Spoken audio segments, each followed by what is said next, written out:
Welcome to this week's edition of the Belau Report. I'm Jen Belau. Our guest this week is once more the chairman of the Olmsted County Board of Commissioners, Gregg Wright. And he is from District 3, and he has prepared for this interview like no one has ever prepared before.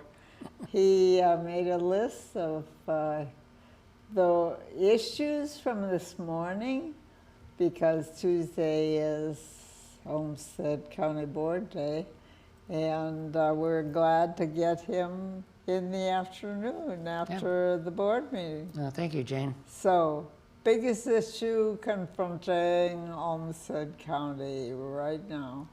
Well, the biggest issue is always housing, and it will be for quite a while. But we're hoping that, because the housing is also a big issue at the legislature, that we're hoping for the state to fund a lot of the housing for us. And we have plans if they do that. But it includes the homeless shelter, as well as building workforce housing homes and homes for low-income seniors and low-income people with disabilities. So there's a lot of interest in housing. So we're waiting to see what comes out with the legislature. So what we're prepared to start at any point if we would just get the money. That's right. Exactly right. And I understand the state is very cautious about making commitments until they get to the final budget. Right. And then within Rochester and Olmsted County, you know, that we have the foundation that has contributed money, and we have a housing coalition that's also talking about that. And Olmsted County gave $10 million of ARPA money to the coalition. So we're still planning on using that at some point too to build houses. And when will you know? By the end of May? Well, you're talking about with the legislature. Yeah. Yes. We won't know until the end of the legislature of what comes out the legislature right now. So. But when will you make that decision? Well, you know, decisions are a process, and we go through a lot of committees, and we go through a lot of community groups to make sure that that we have buy-in from all of those groups. So it's coming, but I can't give you a date. Sorry. Okay, all right. The best place to work is Olmsted County. That's right. The Workforce Development Incorporated named Olmsted County as one of the best places to work. We're very proud of that. But I just want to thank our employees for the work that they do to serve the people of the county, because really they are the ones that make it a really good place to work. In addition to the fact that we have very good benefits and very good pay, the employees have a really good attitude amongst themselves. They're very welcoming of other workers. We know that our workforce is becoming more diverse, and they're welcoming that into their workplace. And of course, we're getting much more collaborative between departments. So it's the workers that really deserve the credit for the great workplace that we have. You know, I looked at your agenda that was laid out so masterfully, and I'm glad you recognize the importance of a food crisis. That is one of the crises that the United States will face before we're done with all this talking about it. Because the soil that you're looking after is, why don't you tell our viewers about that? Well, Olmsted County has started a program to preserve our topsoil and to make sure that our soil remains healthy way into the future. And that is part of also our program to reduce the amount of nitrates that leach into the water system. So it's a combination of preserving the soil, keeping the soil health, and keeping our water healthy at the same time. The county put in $3 million to start this program, and we started it last year. We're in the second year of this, and basically what we're doing is we're working with the producers, the farmers, to say, you know, there's a different way that you could do this and you can still make money on your farm. But what we're trying to do is we're trying to reduce the amount of corn and soybean that is being produced, because we know that they take up a lot of fertilizer and leachate, and replacing that with cover crops for one thing, and we're replacing it with grazing, and then also with incentivizing growing small grains. And we know that has a good effect on reducing nitrates in the system, and it's good for the soil. You know, the cover crops is really interesting. It's a pretty easy way to do this, but you put the cover crop on at the end of the growing season, and then it's the first one to come up in the spring, and holds the soil late in the fall and early in the spring. And you know, on the news, you just had that 90 car crash, I think in Illinois, because of the dust storm. But if they would have had cover crops, that wouldn't have happened. And that's partly how you lose your topsoil. You don't have a cover crop. Wow. Well, we are really fortunate to have far-reaching and far-seeing people. Yeah, we are. Yeah, our soil and water district is very forward-thinking. We're appreciative of that. And the other part of the food crisis, of course, is simply having food and a food distribution system. And Olmsted County is very lucky because we have Channel One, who is a regional gatherer of food and redistributes it, a lot of it. But they're very good out there, and the county also contributes to their budget so that they can make sure that people have food to eat. So that says Minnesota is a very vital food producer, right. Yep. And we're a part of the state of Minnesota. That's right. And then, you know, the Farm Bill is just being discussed in Washington right now, and part of the Farm Bill is, of course, those commodities that go to food shelves and how we get that. So we're hoping that they take a look at that to also alleviate the food crisis. Okay. Now, do they give us money for anything? You know, I don't think we get direct money, but we get commodities. So cheeses, milks, other things that might be surplus. Yeah. So. Okay. And how about foreign ownership? That is something that has come up over and over again, including the one near Grand Forks, which is still in doubt, I think. Yeah, well, that's pretty much out of the county's purview of dealing with any of those issues. That's a national issue, but we'll have to let Congressman Finstead and others work on that one. Well, I don't know, maybe Minnesota will complete its agenda and talk about that too.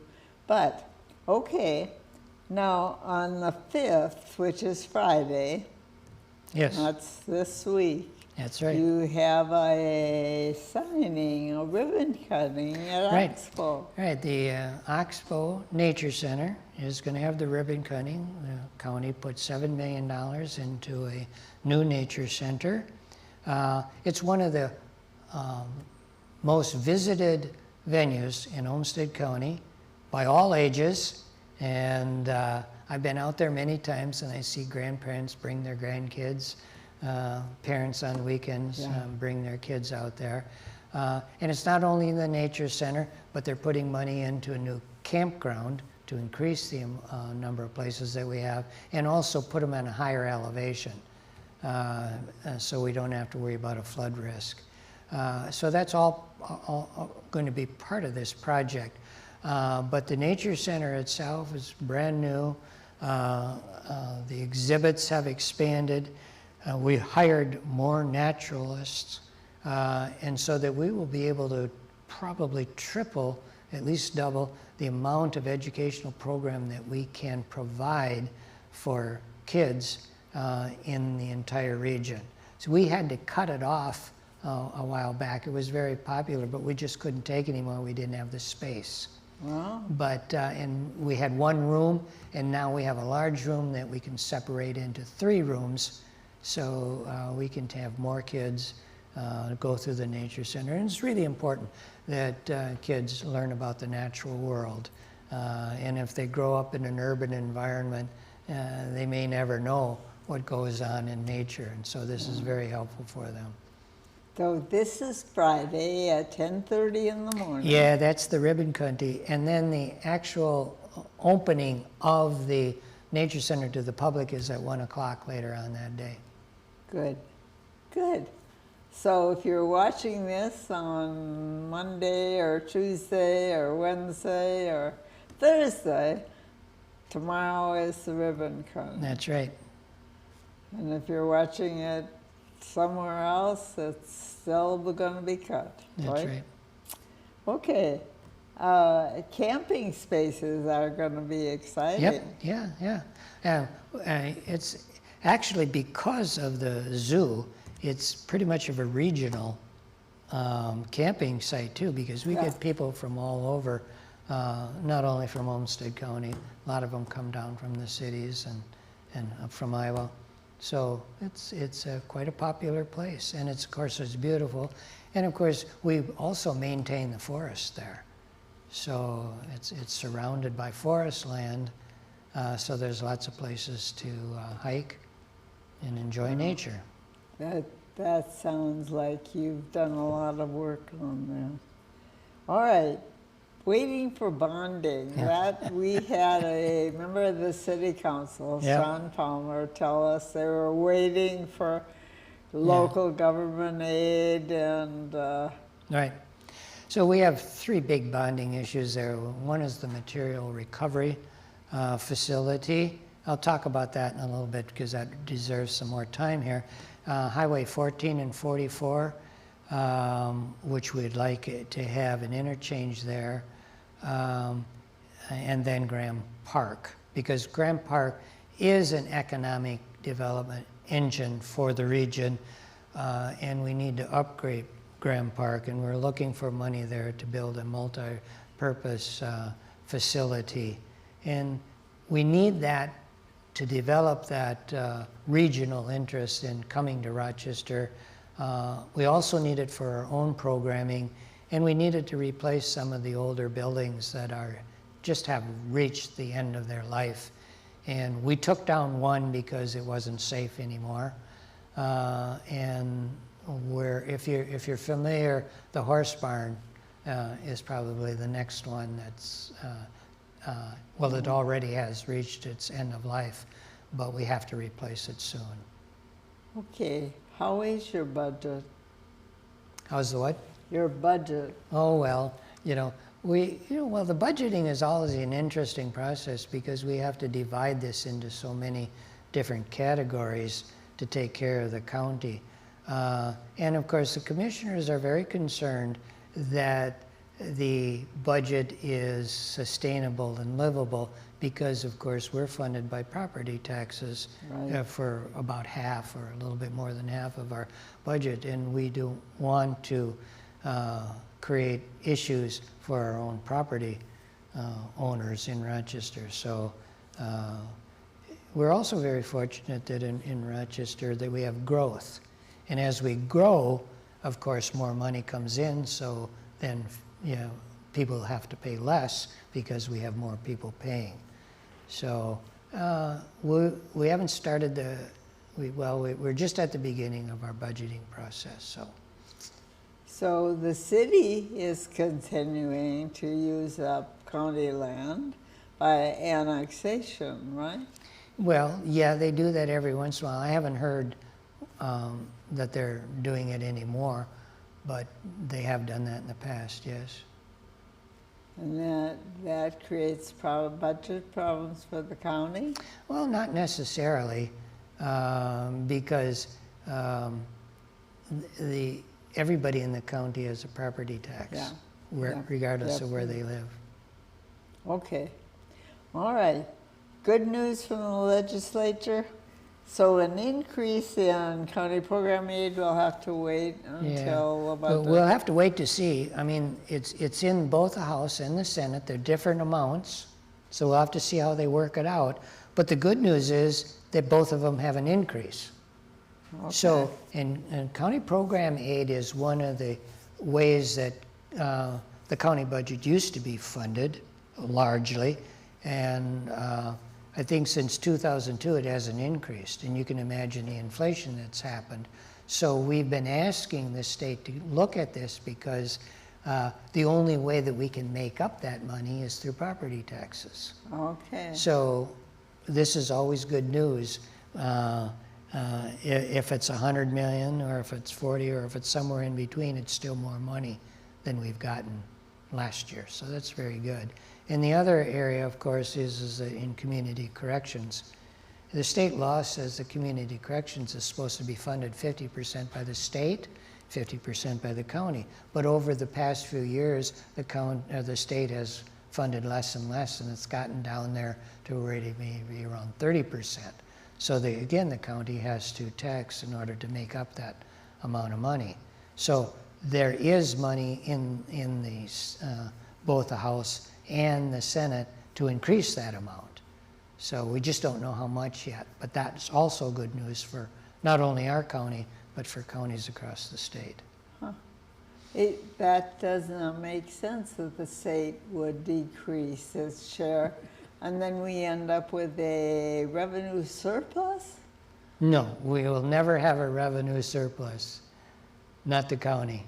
The county No, will but never. the state. Yeah, right. Well, and of course, that's why we're asking, because they have the revenue. So, let's take a look at this and try to fix, Yeah.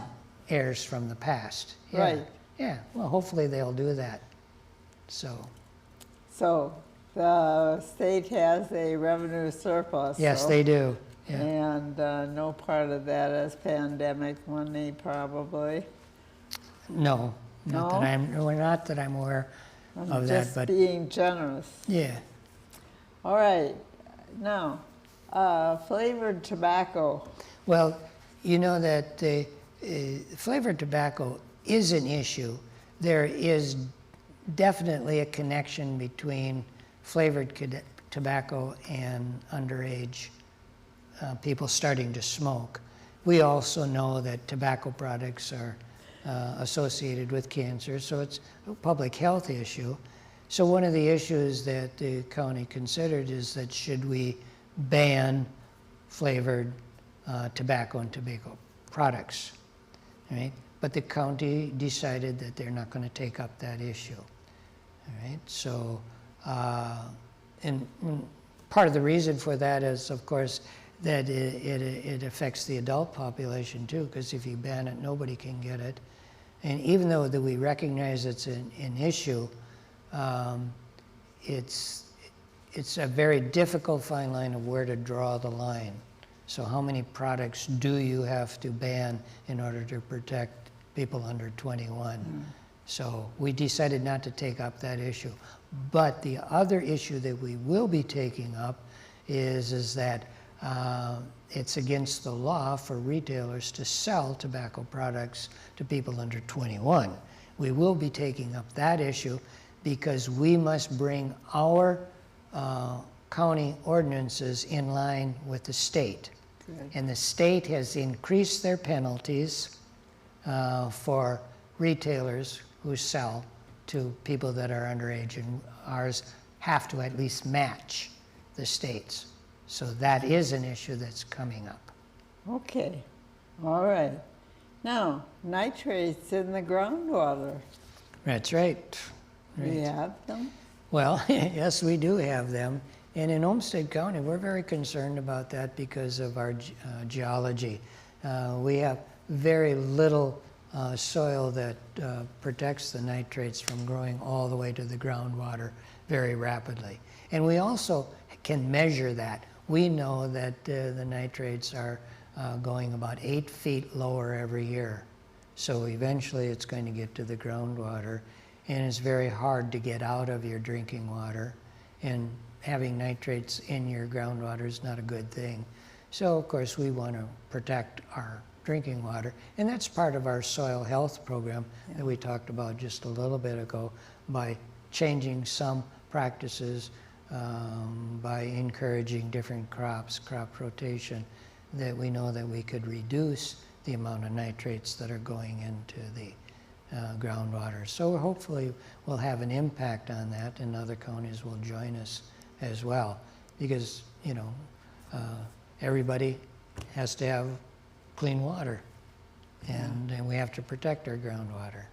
And you have been on record as saying not as much corn and soybeans, and more in small grains. Well, we're not telling people what to grow or what not to grow, but we just know that the corn and the soybean do take up a lot of nitrates, and we do know that other crops take less.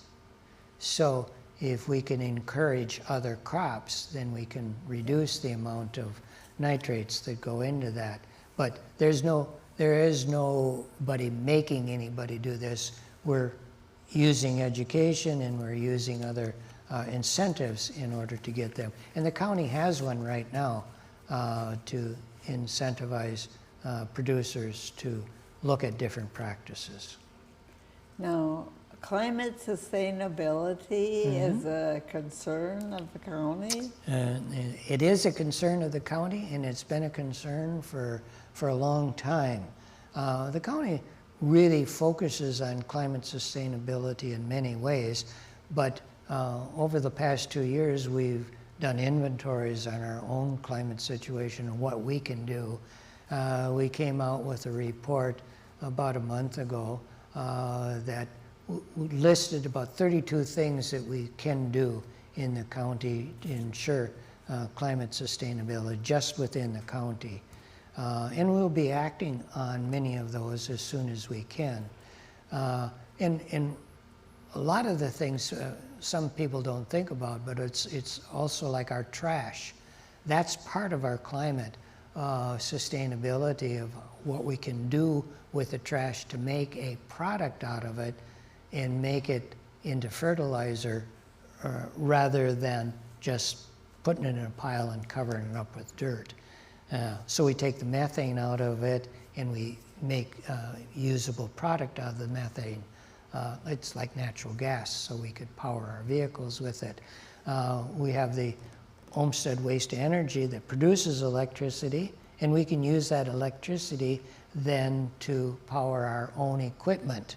So as we trade in our current vehicles and we get electric vehicles, then we can power our own electric vehicles with our own electricity that we're using from trash to make that electricity.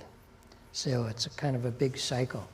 And I didn't get a chance to talk about the material recovery facility, but that's also part of it. The material recovery facility is an essential element in our trash stream, because what it does is it helps us sort our trash so that we can take out recyclable products. Then we have we can sell our recyclable products and put that back into our enterprise.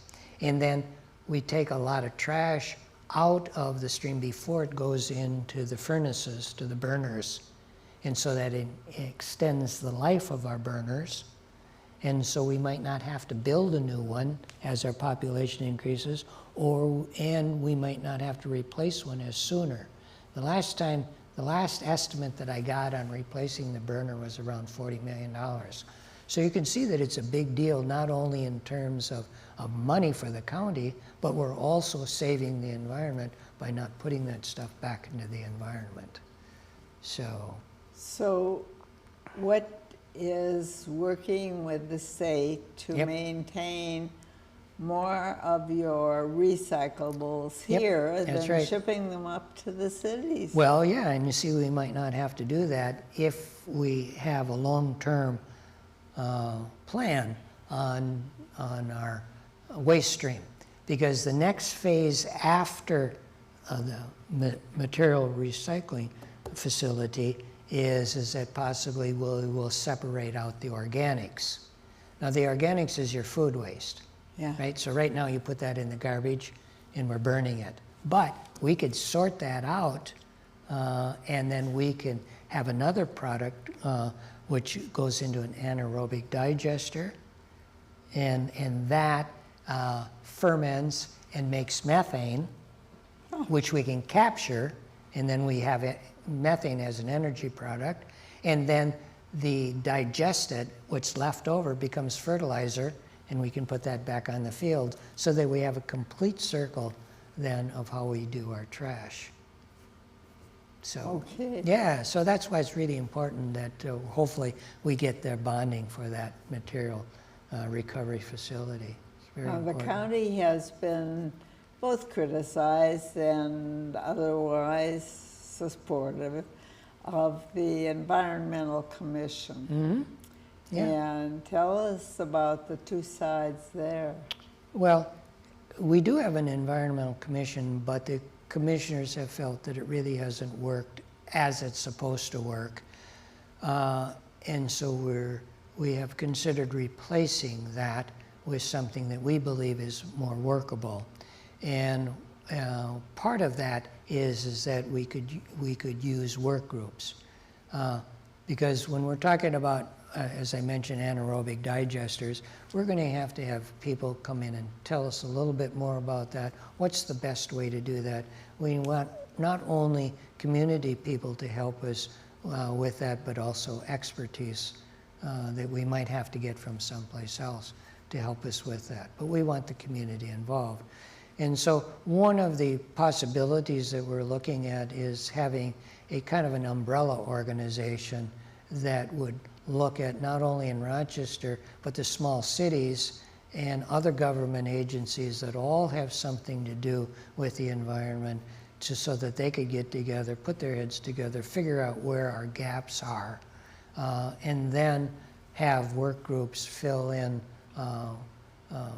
how we could fill that gap, what is it that we could do. And I think that it's a process that we have worked with on other parts of the county, and we think it could work that way too. But we're just talking about that. It's in the early stages. We have our staff working on it, so we'll see what comes out of that. But I think the message is that yes, the county is very much interested in the environment. We always have been. We've been working on it for a long time. And that we also do want community input on how the county operates and get their opinions on what we should be doing. How about the with corrections environment. model where you Yeah, had 3 counties for a while? that's right. Right. Yeah. Yeah, that's right. And that's a joint powers board. So, we work with Dodge County now. Yeah. Fillmore has pulled out of that, but Dodge County is still on that. So we know that we have models that can work. But you could make a regional environmental commission, right? Yeah, that's a possibility. That could be regional too, because the environment is not just the city, it's not just the county, it's the whole world. So yeah, the more that we could get involved, the better that we would be to do a concerted effort. So I think that the other part here is we have to get manufacturers involved. And some states have a Manufacturing Responsibility Act, which is, Minnesota doesn't yet, it would be a state law that we'd have to have. But what that law does is that it makes manufacturers responsible for the end product. So you can't just make something and then make Jane Belau do the recycling and figure out what we're going to do with the trash. You have to have a responsibility at the end of this too. So if you make your product recyclable, then of course it's better at the other end.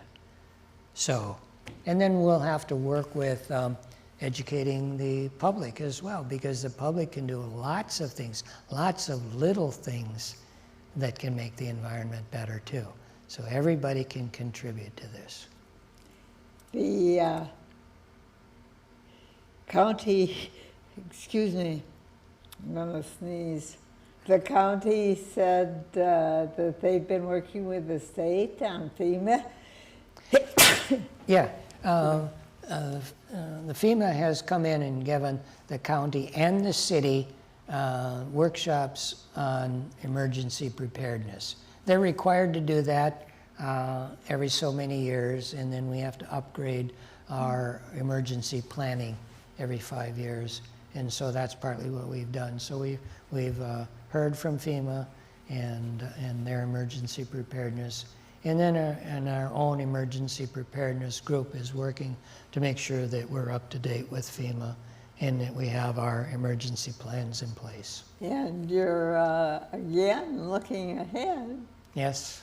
You don't know what kind of emergencies that No. you might have, No. but you're prepared. No.